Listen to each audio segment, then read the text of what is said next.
In the arrangement shown in a figure sine 37 is equal to 3/5। ये sign 37 की value आपको दी है और इसमें पूछ रहे हैं कि डायरेक्शन ऑफ द फ्रिक्शन कितना लगेगा, मैग्नीट्यूड कितना होगा, रस्सी में टेंशन कितना होगा, ये सारी चीज़ें पूछ रहे हैं। ठीक, तो जरा देखते हैं, सारे फोर्सेज दिखाते हैं। तो इधर लगेगा 4 kg है, तो ये तो लगेगा 40 न्यूटन।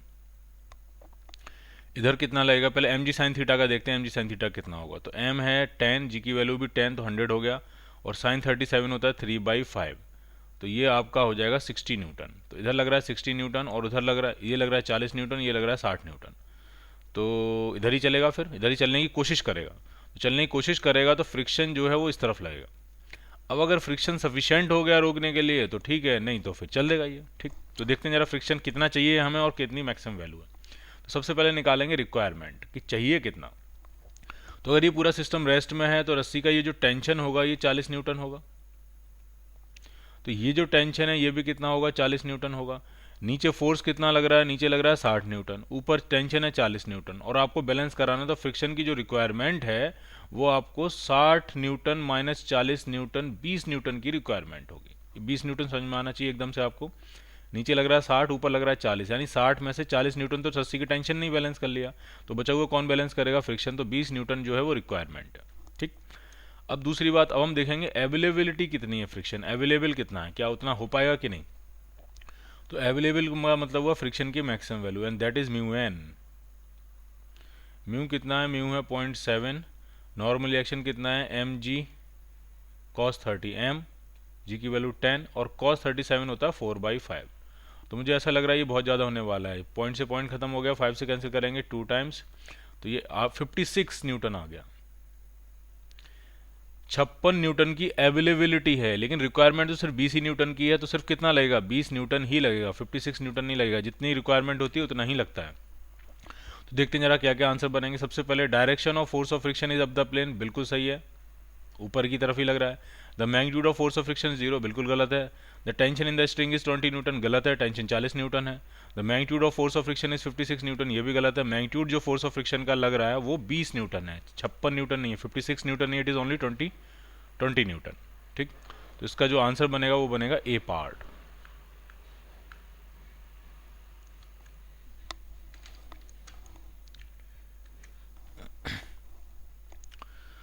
अगला क्वेश्चन करते हैं। इसमें क्या, एक 4 kg का ब्लॉक है और रफ इंक्लाइन प्लेन पर रखा हुआ है। The coefficient of friction between block and the plane is 0.5। Force लग रहा है 10 न्यूटन का और 30 डिग्री पे लग रहा है, ये 37 डिग्री है, और ये 10 न्यूटन का फोर्स उससे भी 30 डिग्री एंगल पे लग रहा है।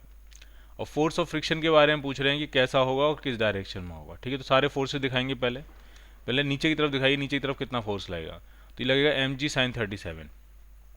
ठीक है, एम जी तो हो गया 40, और साइन 37 होता है 3/5, 5 से कैंसिल करेंगे 8 टाइम्स, 24 न्यूटन का नीचे फोर्स लग रहा है। ठीक, अब देखते हैं एफ का ऊपर कंपोनेंट कितना आएगा।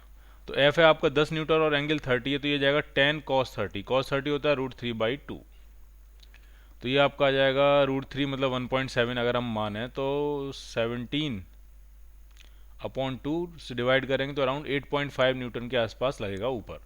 नीचे लग रहा है 24 न्यूटन, ऊपर लग रहा है 8.5 न्यूटन। ठीक, तो फ्रिक्शन फोर्स की जो रिक्वायरमेंट निकालना, कितना फ्रिक्शन फोर्स रिक्वायर्ड होगा, तो वो होगा 24 माइनस 8.5, इतना चाहिए रोकने के लिए, इतना चाहिए। इसको माइनस कर लेते हैं तो ये 15.5 आ जाएगा। ठीक है, देख लेना माइनस करके ढंग से। 15 पॉइंट मेरे हिसाब से शायद 15.5 न्यूटन आ जाएगा। ठीक, 24 8 16 15.5, मेरे हिसाब से 15.5 आ जाएगा ये। ठीक है, देख लेना, उसमें कोई मुश्किल नहीं है इसमें।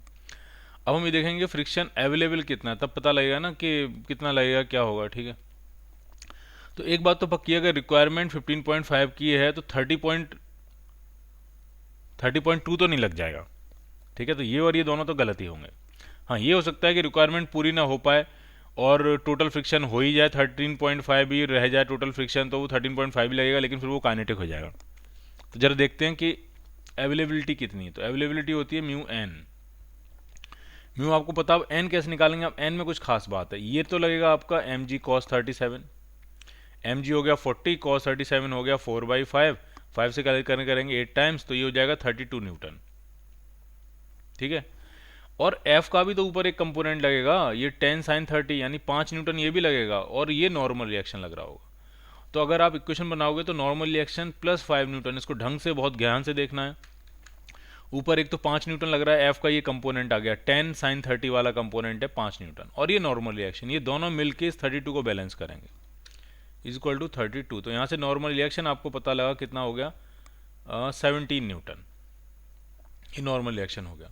और फ्रिक्शन की मैक्सिमम वैल्यू होती है म्यू एन, तो म्यू है आपका 0.5 और नॉर्मल रिएक्शन है 17, तो ये फ्रिक्शन की मैक्सिमम वैल्यू आ गई 13.5 न्यूटन। अब चाहिए आपको 15.5, अब है सिर्फ 13.5, तो जितना है उतना ही लगेगा, एक लिमिट से ज़्यादा तो लग नहीं जाएगा, मैक्सिमम वैल्यू से ज़्यादा लग तो जाएगा नहीं, तो 13.5 ही लगेगा, लेकिन वो उसको रोक नहीं पाएगा, तो काइनेटिक हो जाएगा नेचर में।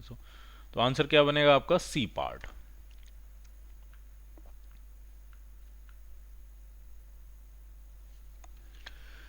एक ब्लॉक है, उसका मास m दिया हुआ है, stationary on a fixed inclined plane of inclination theta, mu coefficient of static friction है, reaction of the ground on the block, ground का मतलब वही इंक्लाइंड प्लेन का रिएक्शन पूछ रहे हैं। तो नॉर्मल रिएक्शन तो mg नॉर्मल रिएक्शन है, तो नॉर्मल रिएक्शन तो mg cos थीटा ही होगा, ठीक है। नॉर्मल रिएक्शन जो होगा वो क्या हो जाएगा, mg cos थीटा। तो इसको नॉर्मल रिएक्शन कर लो तो ज़्यादा बेहतर होगा, या फिर कांटेक्ट फोर्स पूछते तो नेट कांटेक्ट फोर्स पूछते फिर, लेकिन ऐसा कुछ कहा नहीं, सिर्फ रिएक्शन लिख दिया, तो मैं इसको नॉर्मल रिएक्शन कर दे रहा हूँ और आंसर बनेगा बी पार्ट। इसमें मैक्सिमम वैल्यू पूछ रहे हैं capital M upon small M की, ताकि सिस्टम आपका रेस्ट में रहे। कोफिशिएंट ऑफ फ्रिक्शन दोनों ही सरफेस पे क्या है, म्यू है, ठीक है। तो देखो फोर्स कौन, चलाने वाला फोर्स कितना है, तो चलाने वाला फोर्स है इसका mg साइन थीटा, और रोकने वाला फोर्स फ्रिक्शन फोर्स है, दो लगेगा, यहाँ पे भी लगेगा फ्रिक्शन फोर्स और यहाँ पे भी लगेगा। तो आपको मैक्सिमम वैल्यू चाहिए, यानी यहाँ पे भी F1 मैक्स लग रहा होगा और यहाँ पे भी F2 मैक्स लग रहा होगा, ये दोनों ही फ्रिक्शन फोर्स रोकने की कोशिश कर रहे होंगे, ठीक। तो ये दोनों का सम जो है वो mg साइन थीटा के बराबर कर दो, वो मैक्सिमम वैल्यू आएगी capital M upon small m के रेशियो की। तो बस कर देते हैं, खत्म हो गई बात। खींचने वाला फोर्स है mg साइन थीटा और ये रोकने वाले फोर्स से बैलेंस हो जाएगा। F1 की मैक्सिमम वैल्यू होगी म्यू mg cos थीटा, और F2 की मैक्सिमम वैल्यू होगी म्यू, नॉर्मल रिएक्शन वहाँ पे सिर्फ mg के बराबर है, तो क्या क्या कैंसिल आउट हो जाएगा, g और g कैंसिल आउट, m वाला टर्म इधर ले आओ, तो m इधर ला के ये हो जाएगा sine theta minus mu cos theta, और उधर मिल गया आपको म्यू g, सॉरी g तो कैंसिल आउट हो गया, म्यू m। तो आपको चाहिए capital M upon small m का ratio, and that is mu upon sin theta minus mu cos theta. So your answer will be D part.